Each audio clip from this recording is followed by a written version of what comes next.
Karena harga-harga VGA card di pasaran Indonesia yang sekarang kalau gue lihat nih, mereka bukannya tambah murah, yang ada malah tambah tinggi. Kayaknya sih asik nih kalau gue ngebahas mengenai VGA card RTX 3060 non LHR dari Colorful.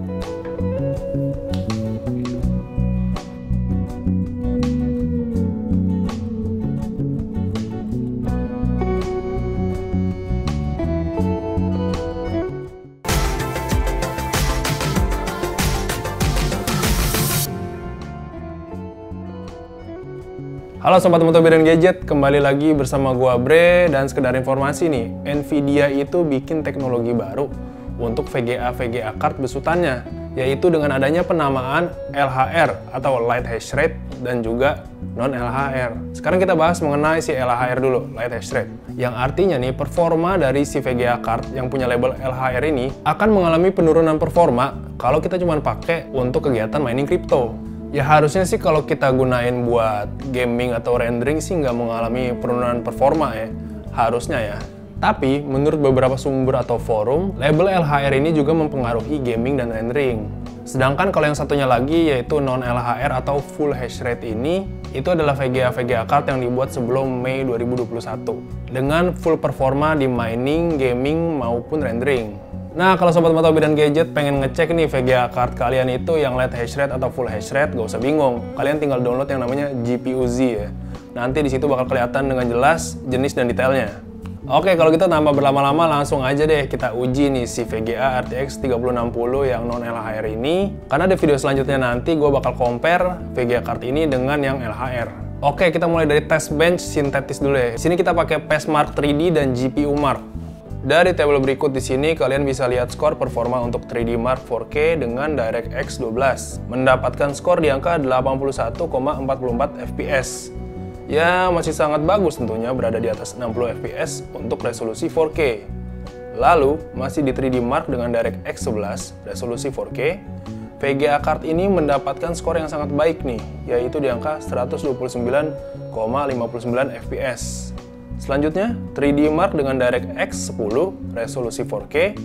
VGA card ini juga mampu mendapatkan skor yang cukup baik nih, di angka 61,84 fps. Dan untuk tes GPU Compute resolusi 4K dengan metode Mandelbrot berhasil membukukan skor 372,6 fps. Ya, bisa dibilang cukup besar karena metode Mandelbrot ini biasanya digunakan untuk game-game yang termasuk ringan. Selanjutnya kita bakal tes ke pengujian real test untuk rendering ya. Di sini kita pakai Adobe Premiere Pro 2020 dengan durasi video 10 menit, resolusi 1080p dan 50 fps. Nah, di sini saat pengujian nih kita sengaja menguji menggunakan dua monitor ya. Yang artinya di sini bakal menambahkan beban ke VGA card-nya karena dia bakal mengeluarkan dua output secara bersamaan. Pada resolusi 720p high quality 50 fps dengan max render quality dan max render depth, VGA card ini mampu merender dengan membutuhkan waktu 3 menit 28 detik saja. Cukup enteng tentunya untuk si VGA ini ya. Lalu untuk resolusi 1080p high quality 50 fps dengan max render quality dan max render depth, tercatat VGA card ini membutuhkan waktu di 4 menit 50 detik. Sangat tipis perbedaannya ya dari yang 720p. Lanjut yang terakhir di resolusi 4K high quality 50 fps tentunya dengan max render quality dan max render depth. VGA ini membutuhkan waktu di angka 7 menit 10 detik. Nah, di resolusi 4K ini memang cukup signifikan nih perbedaannya ya.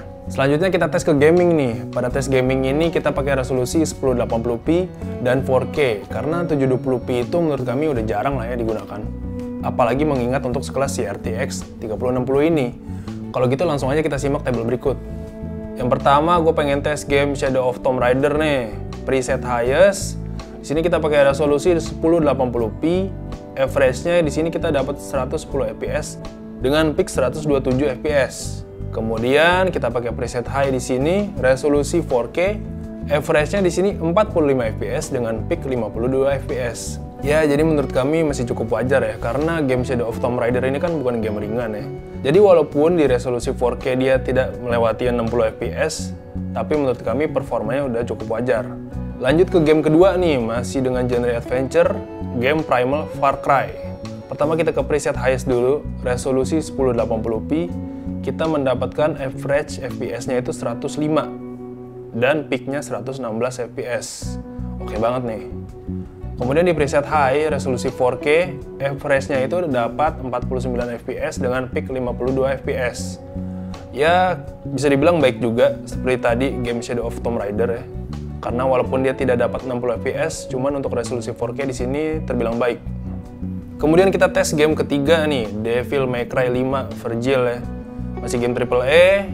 Pertama, kita preset ultra di sini, resolusi 1080p. Kita mendapatkan average 195 fps dengan peak 234 fps nih, oke banget nih. Oke, kemudian untuk resolusi 4K-nya sendiri, average-nya itu kita dapat 63 fps dengan peak 71 fps. Nah, hasilnya cukup berbeda nih dengan dua game sebelumnya nih, karena di sini kita mendapatkan fps yang lebih dari 60 ya. Oke banget jadi. Ya, di sini kami nggak tahu sih apa karena si Devil May Cry 5 ini lebih ringan kah daripada dua game yang tadi. Oke, next di game terakhir, game keempat ini ada Death Stranding. Pertama, kita pakai preset very high, kita tes di resolusi 1080p, average fps-nya kita mendapatkan 120 dan 140 fps di peak-nya. Kemudian, untuk resolusi 4K, kita mendapatkan average 49 fps dan peak 62 nih. Ini oke juga sih, dibanding dengan si game Shadow of Tomb Raider dan Primal Far Cry. Nah, untuk power consumption-nya nih, pada saat render yang memang memaksa si VGA card ini bekerja lebih keras ketimbang saat gaming. VGA ini memakan sekitar 117 watt sampai 118 watt saat merender dan mengalami peak power sekitar 123 sampai 124 watt. Angka ini kita dapat dari HW Info ya, karena agak kurang fair nih kayaknya kalau kita hitung total powernya. Nah, jadi gimana nih menurut kalian Sobat Matobe dan Gadget?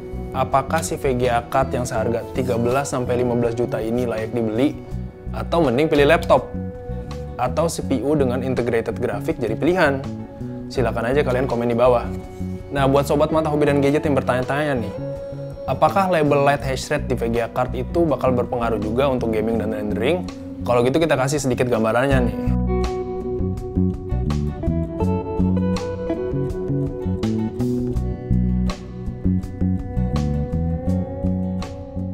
Nah, jadi tunggu aja full videonya biar kalian gak salah sangka dan malah jadi nebak-nebak yang salah ya. Oke, kalau gitu sekian video kali ini. Gua Bre pamit dulu. Salam Matobe dan Gadget.